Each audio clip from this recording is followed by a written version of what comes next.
Brits were once famously described as a nation of shopkeepers, but now it seems we've become a nation of shoppers. Online shoppers.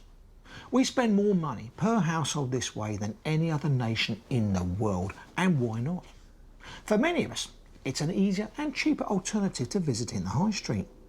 But if you visit an online shop run by a gang of fakers, you could end up with a lot more than you bargained for. In the heart of the UK's bustling capital, the City of London Police Intellectual Property Crime Unit is our frontline force against the sale of counterfeit goods online. According to DC Wiseman Jacobs, there's certainly no shortage of fake online shops. The sale of counterfeit goods online has increased. It's huge at the moment. It makes it very easy for criminals to go online and to create counterfeit websites or clones of the genuine website themselves. The authorities have already shut down over 28,000 fake sites in the last 3 years alone. But new ones are popping up all the time. Wiseman has hundreds of suspect sites under investigation right now. The sites that we look at are extremely convincing.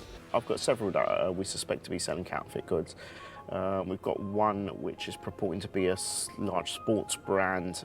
It seems like they've ripped off the genuine pictures from the original site, which again allow the consumer in the back of their minds to believe that it's a real site.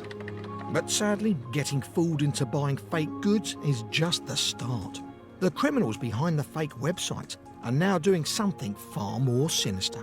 We've realised that they are trying to embed malicious software into criminals that create these fake websites, will prey on vulnerabilities on the consumer's computers and will try and access their computer and take it over.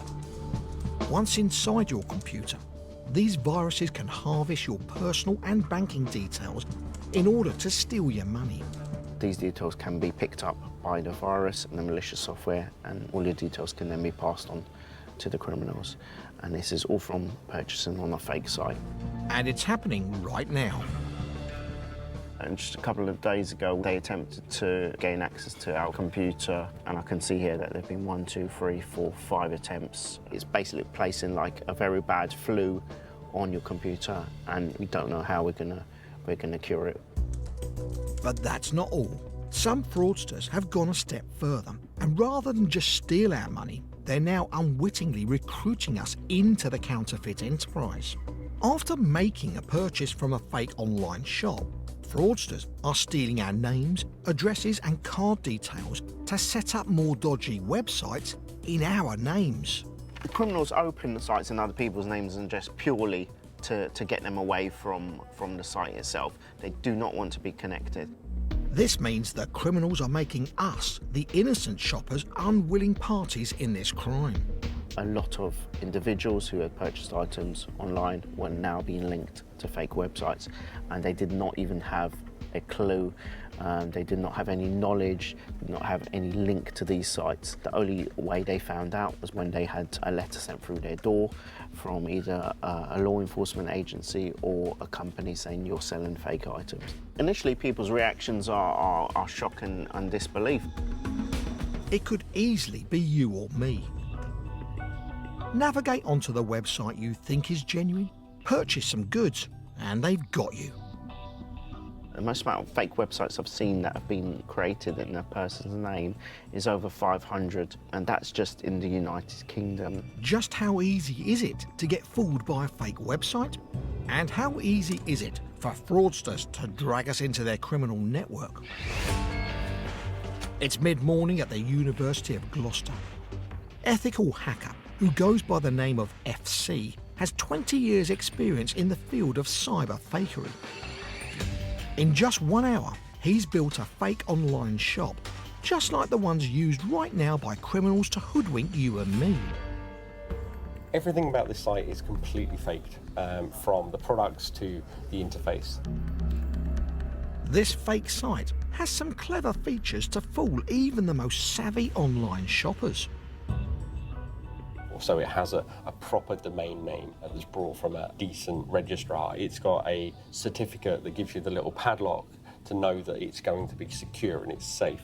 We've got legitimate software running in the background. We've got all of the fake photos all look really good. It all looks really sleek and fantastic. Today, we've invited in half a dozen students. They've been told they're going to trial a newly designed website. But in reality, they're logging onto a fake online shop. FC is monitoring behind the scenes. First up, do they think our fake online shop looks legitimate? Okay. Bear in mind, it took just 1 hour to build, and all the goods being sold would be fake. It's a pretty nice layout. It's pretty easy to use as well. It was good, it had a nice design, it was easy to follow. It seems like a legit website to me. If I were to come across this on a web search, I would be very confident in using it. So far, so good.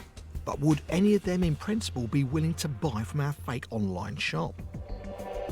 Buying the Apple iCam. And a Fahrenheit 451 novel by Ray Bradbury.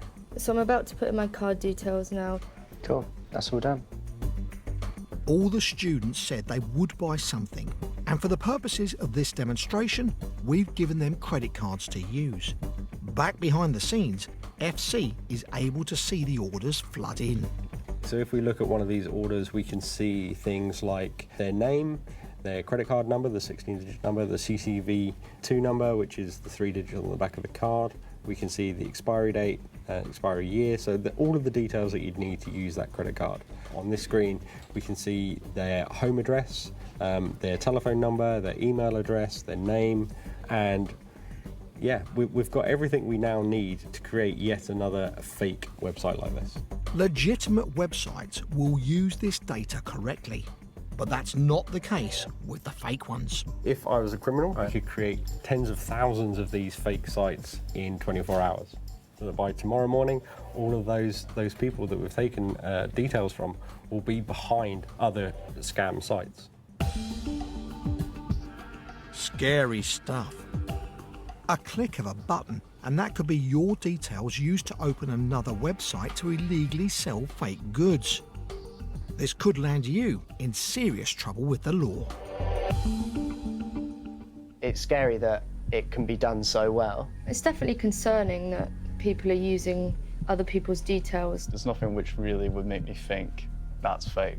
Like, it looks genuine. It just goes to show that you need to make sure that when you're purchasing from these websites, you need to know and be very familiar with the branding, because otherwise you never know what you're purchasing.